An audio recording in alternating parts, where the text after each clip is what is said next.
ये तस्वीर साल 1979 की है। ये वही मस्जिद है जहां से ईरान को इस्लामिक राष्ट्र बनाने का मूवमेंट शुरू हुआ। तब ईरान में पारसी और ईसाइयों की संख्या ठीक वैसे ही थी जैसे आज हिंदुस्तान में 100 करोड़ हिंदुओं पर 25 करोड़ मुसलमान और कई करोड़ दूसरे धर्मों के लोग हैं।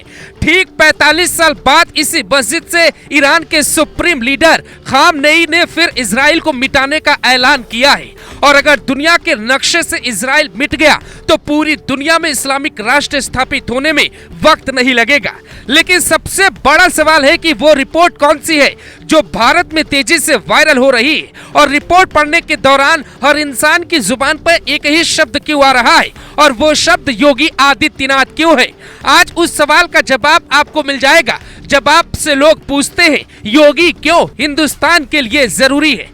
लेबनान भी कभी ईसाई बाहुल्य देश था, लेकिन अब वो इस्लामिक राष्ट्र बन चुका है। साल 1979 में ईरान जब इस्लामिक गणराज्य घोषित हुआ तभी से इजराइल ईरान में दूरी बढ़ी। अब भारत में भी दावा किया जा रहा है कि महज 23 साल बाद ये इस्लामिक राष्ट्र बनेगा। वो रिपोर्ट जो NIA और महाराष्ट्र ATS के हाथ लगी उसमें क्या क्या लिखा है पढ़ते ही आपका दिमाग भी खराब हो जाएगा। बिहार के फुलवारी शरीफ से PFI के कुछ लोग ऐसे पकड़े गए थे जिनसे पूछताछ में NIA को मिशन इस्लामिक राष्ट्र का पता चला। वहां से कुछ किताबें भी मिली थी और ऐसी ही किताबें महाराष्ट्र ATS के भी हाथ लगी थी। लेकिन अब उसकी तस्वीर भी समूचे हिंदुस्तान के सामने है। ईरान में हिजबुल्लाह चीफ की मौत के बाद भारत के अलग अलग शहरों में प्रदर्शन हुए। फिलिस्तीन के संकट को भारत के कुछ मुसलमानों ने POK से भी बड़े संकट के तौर पर दिखाया। बांग्लादेश में हिंदुओं पर हो रहे अत्याचार पर एक भी हिंदुस्तानी मुसलमान आवाज उठाता नहीं दिखा। लेकिन हिजबुल्लाह चीफ नसरुल्लाह की मौत के बाद हिंदुस्तान के कई मुस्लिम आंसू बहा रहे। इसका मतलब ये है कि अरब के देशों में जो कुछ हो रहा है उसका असर हिंदुस्तान पे पड़ रहा है। अगर हिंदुस्तान में मुसलमानों की आबादी अगले कुछ दशक में 40-50 करोड़ हो जाती है तो 1979 में ईरान में हुए इस्लामिक मूवमेंट की तरह भारत में आंदोलन खड़ा हो सकता है।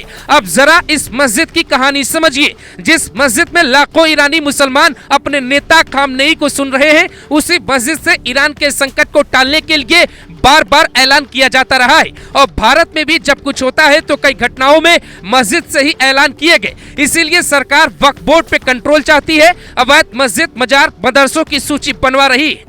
मुसलमानों की संख्या और उनकी पहचान करने के लिए NRC जैसा कानून लागू हो रहा है। बांग्लादेश और पश्चिम बंगाल के बॉर्डर पे बेहद सख्ती से BSF निपट रही है। लेकिन भारत की संसद में अगर कोई बड़े कानून नहीं आए तो भारत की तस्वीर ईरान जैसी हो सकती है, या लेबनान की तरह भारत में भी इस्लामिक राष्ट्र की स्थापना के सपने देखे जा सकते हैं। क्योंकि हजारों की संख्या में हमारे आपके बीच रहने वाले देश विरोधी ताकतें पनप रही। इन ताकतों को ये भी पता है कि योगी मोदी के रहते ये सपना कभी पूरा नहीं होगा। इसीलिए 2014 में ही मोदी की रैली में बड़ी साजिश की गई ताकि मोदी को वहीं मिटा दिया जाए और योगी को भी बराबर निशाने पर रखा जाता है। इसी बात को समझते हुए धीरेन्द्र कृष्ण शास्त्री बार बार हिंदू राष्ट्र की मांग कर रहे हैं।